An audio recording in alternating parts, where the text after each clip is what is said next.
এটি একটি সামুদ্রিক মাছ। এটি কোরাল বা ভেটকি মাছ নামে পরিচিত। এই মাছ অত্যন্ত সুস্বাদু এবং পুষ্টিকর। পুষ্টিবিদদের অভিমত, আমাদের কোলেস্টেরল নিয়ন্ত্রণে সামুদ্রিক মাছের উপকারিতা অনেক অনেক বেশি। এই মাছে প্রচুর ভিটামিন থাকে। এর মধ্যে রয়েছে প্রচুর আয়োডিন ও খনিজ পদার্থ, যা আমাদের কোলেস্টেরল নিয়ন্ত্রণে সাহায্য করে। এছাড়াও রয়েছে সামুদ্রিক মাছের অনেক উপকারিতা।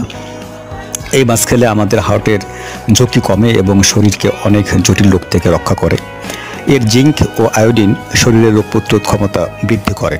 আয়োডিন গলগণ্ড রোগ প্রতিরোধ করে। এই মাছ খেলে নার্ভের রোগ হওয়ার ঝুঁকি কমায়।